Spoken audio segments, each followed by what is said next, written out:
BNP chairperson Begum Khaleda জিয়ার হার্টে একটি স্থায়ী পেসমেকার বসানো হচ্ছে বলে জানিয়েছেন তার ব্যক্তিগত চিকিৎসক AZM জাহিদ হোসেন। তার হৃদস্পন্দন সচল রাখতেই মেডিকেল বোর্ডের এমন সিদ্ধান্ত। এদিকে খালেদা জিয়া সরকারের রাজনৈতিক প্রতিহিংসার শিকার বলে মন্তব্য করেছেন বিএনপি মহাসচিব। শফিক আহমেদের প্রতিবেদন। গেল শুক্রবার গভীর রাতে গুলশানের ভাড়া বাসা ফিরোজায় গুরুতর অসুস্থ হয়ে পড়েন বিএনপি চেয়ারপারসন বেগম খালেদা জিয়া। রাত 3:30টার দিকে তাঁকে এভারকেয়ার হাসপাতালের নিবিড় পর্যবেক্ষণ কেন্দ্রে নেওয়া হয়।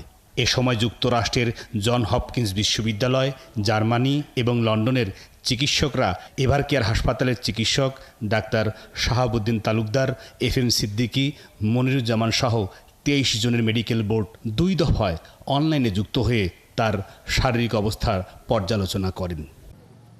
ভার্চুয়াল এই পর্যালোচনায় বড় ধরনের ঝুঁকি এড়াতে বেগম খালেদা জিয়ার শরীরে স্থায়ীভাবে পেসমেকার বসানোর সিদ্ধান্ত নেন তারা। 71কে এই তথ্য জানান বিএনপি চেয়ারপারসনের চিকিৎসকরা। রোববার সন্ধ্যায় হাসপাতালে তার অপারেশন শুরু হয়।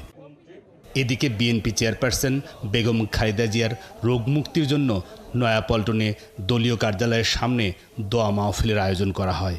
আমরা বলেছি, দল থেকে, পরিবারের পক্ষ থেকে বলা হয়েছে, সুশীল সমাজ বলেছে, এমনকি বিদেশি যারা মিশনগুলো এখানে আছে তারাও বারবার বলেছে, এমনকি আপনার বাইরে থেকেও কয়েকটি সংস্থা ইউএন সবাই তার চিকিৎসার কথা কিন্তু বলেছে। কিন্তু শেখ হাসিনা তার যে ব্যক্তিগত রাজনৈতিক প্রতিহিংসা, সেই প্রতিহিংসার কারণে তিনি দেশনেত্রী বেগম খালেদা জিয়াকে হত্যা করার উদ্দেশ্যে, তাকে রাজনীতি থেকে সরিয়ে দেওয়ার উদ্দেশ্যে তাকে কোনো রকম চিকিৎসার সুযোগ দেওয়া থেকে বঞ্চিত রেখেছে।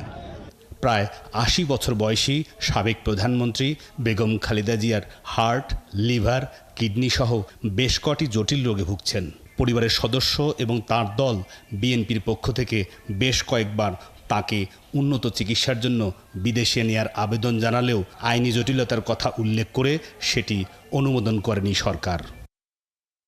শফিক আহমেদ, 71, ঢাকা।